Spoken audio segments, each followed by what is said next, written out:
Hey y'all, welcome back to Twin Oaks Family Farm in rural Southeast Ohio, USA. It is Tuesday, August 13th, 2024, and taking you with me. It's kind of real time in the afternoon, and gonna go check on the meat birds. Cornish rock cross meat chickens, 426 of them. I think we're at 20 days old with them, and today is just about perfect temperatures for them. So we're going to head inside the barn here in just a moment. Temperatures are just low 80s, and that's just almost exactly where we want to be with meat birds that are about 3 weeks old. Their temperature preference is most likely 80 degrees Fahrenheit. And before we head in there, I'll show you, we had this dropped off yesterday by Dayton freight truck brought it. So not going to reveal what it is right now, and hopefully I'll be home to do some recording when we do open this up and unpack it, but we'll do a few close-ups on it. And if anybody has any guesses what is on this pallet, feel free to put some guesses in the comments, and then when we get the opportunity to open it up, we'll do a reveal of what we have. So these are actually some poultry supplies that will be utilized at one specific point of the production process here on farm. So if you have any guesses what it is, put it in comments, and then when we get the opportunity to open those up, we will reveal that to y'all. So this is nice. This is nice. When we walk in and we look at our chicken pen, this is a good thing to see. It's fine that the birds are resting. We still see activity around the pen. Here's what's nice. Here's what's nice. See how the birds are basically distributed and spread out fairly evenly throughout the pen, and more or less utilizing pretty much all of the floor space without being crowded. We still see floor space, so they're not overcrowded, they're not even crowded, but we also see that more or less they are utilizing the floor space pretty evenly without crowding each other. We have several dust bathing, stretching, so they're doing that. That's a comfort to them. It's a typical chicken behavior. They also use it to keep their skin clean, to keep their feathers clean, and to help them thermoregulate to some extent. Sometimes it will produce a cooling effect for them to kind of burrow down into their bedding material. Okay, now I had mentioned temperature. So looking through the pen, most of the birds are very, very comfortable. Occasionally, like this one standing here, if y'all can see it. So there's one standing at the feeder, one standing right behind the one at the feeder. There's a little bit of panting in that bird and holding its wings out slightly, but it's obviously coping. It's not uncomfortable. It wouldn't go eat if it was overheated.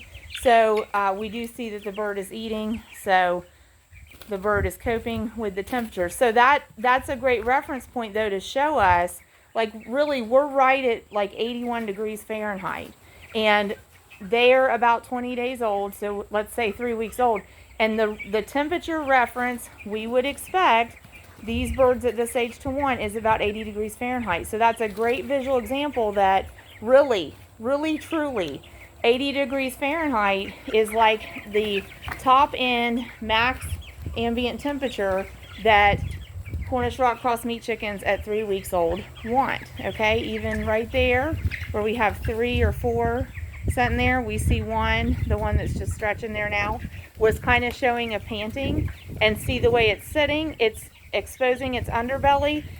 They naturally don't get well feathered in the underbelly as they're growing. This is because they are growing so rapidly. Their skin basically expands faster than their body can grow feathers into all the skin.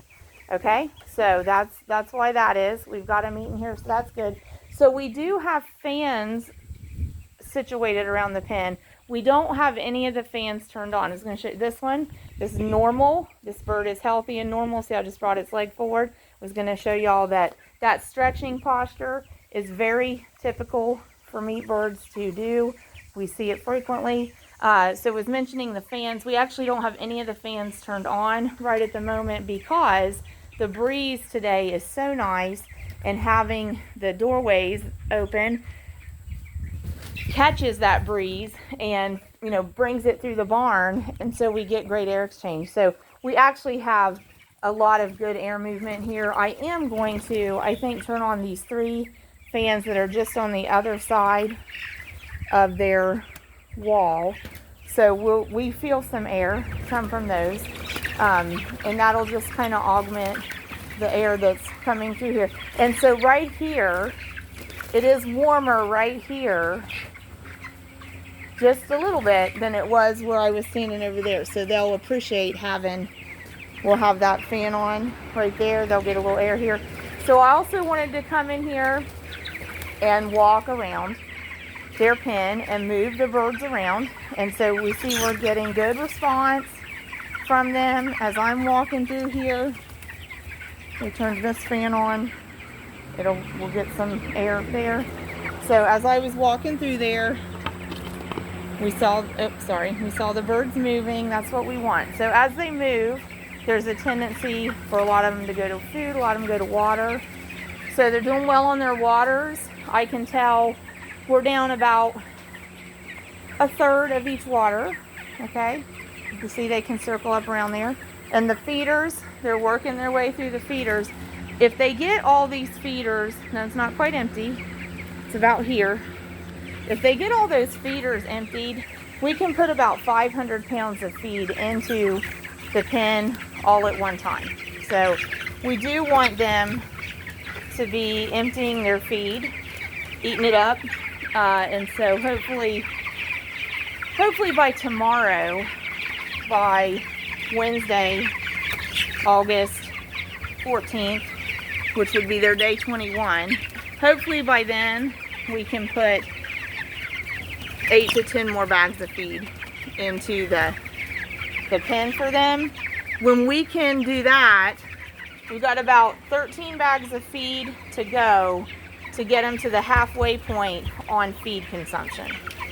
Okay, so hopefully over their production length, we're hoping to get 4,000 pounds of feed in them. 4,000 pounds of feed is 80 50-pound bags. So we need them to eat.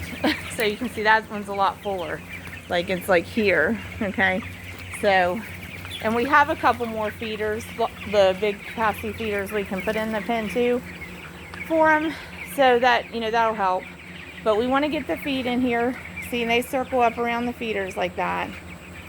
Okay. So I'm not going to turn any more fans on because with these doorways open, we've got great breeze. That was the only spot where the breeze wasn't moving as much naturally. And actually, we only have half of that door open, and that's part of why. So when we're done recording, I'll probably open up the other half of that door. But this was really just taking a look-see, checking in with the birds. So temperature is good today. That they're drinking water. We can see water consumption is good today. They are eating quantity out of the feeders. I don't know what happened to the camera just now. I saw that in the screen as I was adjusting it. It kind of looked awkward. So they are eating, they are drinking. So we're glad to see food consumption and water consumption. And then we're just going to hope that we see them eat the feeders down quite a bit, so we can be getting some more feed in there. Because they started production, moved in July 25th, 2024. They're only here until August 28th, 2024. And then they are going to a USDA inspected processor. If we did process our own birds on farm, we would have flexibility with that date. But with having them scheduled at a processor, in general, we just presume that there's not flexibility with the date. Now, we have a top-of-the-line, salt-of-the-earth set of people for processors. We take the birds about an hour and a half away from home to a USDA-inspected processor, and those folks are awesome. It's Pleasant Valley Poultry in Baltic, Ohio. If you're in our region looking for a poultry processor, we give them a thumbs up, highly recommend them. Not getting anything for telling you that, just like you to know what we do and share that with you. If you're raising birds, it might help you to have reference points of what other producers do. But they are top notch, and if we had a significant problem, I feel we could call them and talk to them and see if we could troubleshoot a solution, like if we needed to try to process them later or earlier. In the case of this flock, we definitely wouldn't want to or need to process them any earlier than their scheduled process date. We are a little concerned if they're going to get finished size that we want by their scheduled process date, August 28, 2024. That's part of troubleshooting raising them. We have to do a lot of the planning way ahead of time, like months ahead of time, almost a year ahead of time. So we're picking dates, and just, well, picking dates based on what we know and kind of hoping for the best. But, like sometimes if you have some kind of peculiarity with flocks, then, that might kind of throw off your predictions.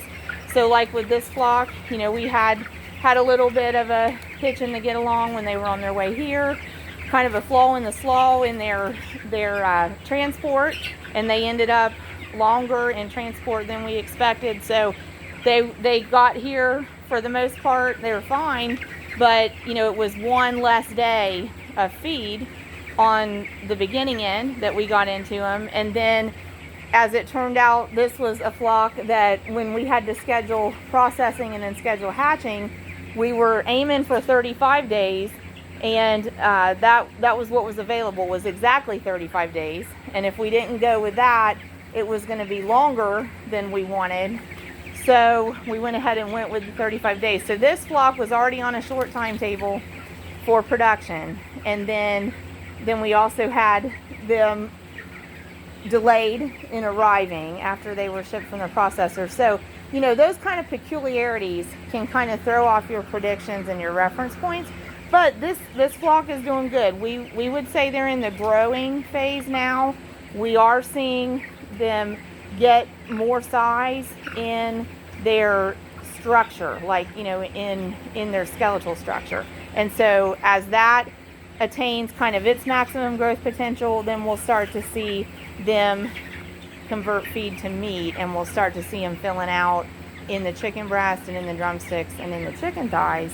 So we're going to keep taking care of them, putting the feed to the pen and encouraging them to eat it and trusting the process and hoping for the best. But when I say they're on a short timetable, we've been accustomed to raising birds out to 42 days, so 6 weeks. And several years ago, we've raised birds, these Cornish rock cross meat chickens, longer than that. Like, we've tried the 7-8 weeks, and what we've found is 6 weeks is awesome, because you maximize growth potential and you minimize flock loss. But then we also found that we wanted just a slightly smaller whole chicken in the freezer than we were getting from raising the birds out to like 42 days. So we were backing that up to see, well, what happens when we raise them to 35 days. And then, the flocks this year, we have 6 flocks over 2024. So like this one was 35 days. I think a couple of them are 38 days, and a couple of them were right at 41, 42 days. So we're getting some different data points and reference points to kind of collect on production length. But this is going to be the shortest one. 35 days was their scheduled production length right here on farm. But they are growing, so we're just going to have to keep feeding, keep feeding them, keep them eating, and the growing will take care of itself. We take care of them, they'll take care of the growing. That's the way that works with the meat birds. So thanks for joining us at Twin Oaks Family Farm on our YouTube channel, Twin Oaks Farm Poultry. Please subscribe if you haven't. We did cross that threshold of 1,000 subscribers plus, so we want to keep growing that. Also, we offer channel memberships. That's a purchase, and it supports our work on our channel with our video content and supports our on-farm projects. So, really just a way to to thank us for the time and effort it takes to make the videos, but we deeply thank all of you for the time and effort it takes for you to watch the videos, comment on the videos, provide the feedback. So even if the channel membership is not for you and you don't want to participate in that, please do subscribe. Please interact with the video, like it, give it a comment, and if your season of life allows you and the mood strikes you, do consider the memberships. You can press the join button and scroll through the screen that comes up for info on those memberships. And we're working at trying to establish a routine and kind of a schedule with that, so that we are aligning what we're doing with the membership descriptions. So that's something that we're still relatively new to, and we're learning as we go. But thank you for your support. We have several members. Want to shout out to them before we wrap it up here. Thank you, Chimma's Chicken Coop over in Germany. Thank you for your membership. Thank you, Fidel in the United States of America, for your membership. Thank you, North Whittington Circle Farms. That's Steve and Deb. Thanks for your membership. And thank you, Tina B in the United States of America, for your membership. And heartfelt thank you as well to the many subscribers and viewers that watch our videos faithfully.